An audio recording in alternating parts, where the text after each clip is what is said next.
Tidur nyenyak kan seminggu ini? Tidur nyenyak. Kan disuruh tidur nyenyak dulu katanya. Iya, katanya ini hari Rabu.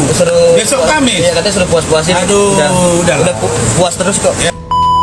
Fadel Bajide dan keluarga mendatangi Kementerian Pemberdayaan Perempuan dan Perlindungan Anak (PPPA) bersama kuasa hukumnya, Rasman Arif Nasution beserta keluarganya hari kemarin, Rabu, tanggal 23 Oktober tahun 2024.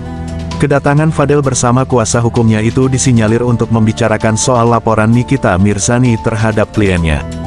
Kedatangan kami pada siang hari ini, kami sudah berkomunikasi melalui telepon dan chat via WhatsApp dengan salah satu pejabat di Kementerian Pemberdayaan Perempuan dan Anak terkait dengan permohonan kami agar sekiranya Kementerian PPPA berkenan menerima kami untuk nanti kami melaporkan bagaimana posisi kasus yang menimpa klien kami, Fadel Al-Fajar Bajide dengan LM terkait dengan laporan saudara NM, ungkap Rasman Arif Nasution saat ditemui di Kemen PPPA, Jakarta Pusat, Rabu, tanggal 23 Oktober tahun 2024.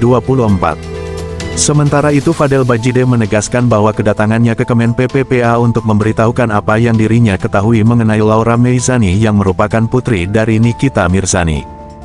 Gue datang ke sini karena gue pengen apa yang gue tahu, apa yang gue alamin, gue pengen ngasih tahu ke pihak PPPA, pengen sampaikan apa yang gue alamin, apa yang gue tahu, apa yang gue rasain selama pacaran, penjelasan Fadel pada wartawan. Dari curhatan LM yang selama ini, gue pengen kasih tahu semua ke atas, karena gue punya bukti-buktinya juga, insya Allah pihak PPPA menerima, pihak PPPA mendengarkan, tandasnya. Jadi kalau ada bahasa pengacaranya, tadi saya kebetulan ada sidang di Pengadilan Agama Jaksel, ketemu dengan saudara Fahmi, kita salaman. Nah, tapi saya agak kaget juga pernyataan beliau yang mengatakan Kementerian PPA itu kan urusan perempuan dan anak. Nah, iya memang benar. LM itu adalah anak dari LM, benar. Kemudian kami adalah laki-laki dan dia laki-laki, Fadel. Cuma kami tahu bagaimana masalah yang sebenarnya terhadap anak ini. Ditambah data yang kami terima dari UK dan dari tempat-tempat lain. Jadi itulah yang mendasari kami ke sini agar Kementerian PPA atensi dan seperti apa nanti hasilnya saya akan sampaikan ke teman-teman media. Walaupun begitu saya kasih sedikit kesempatan buat Fadel. Silakan.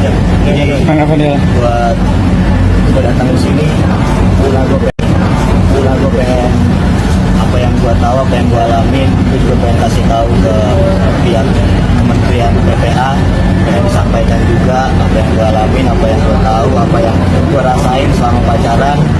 Jadi yang benar apa yang Om Rasman ngomong, ya, dan curhatan yang selama ini ke Fadel, ke gue kasih tahu semua nanti ke atas, di atas, karena gue punya bukti juga.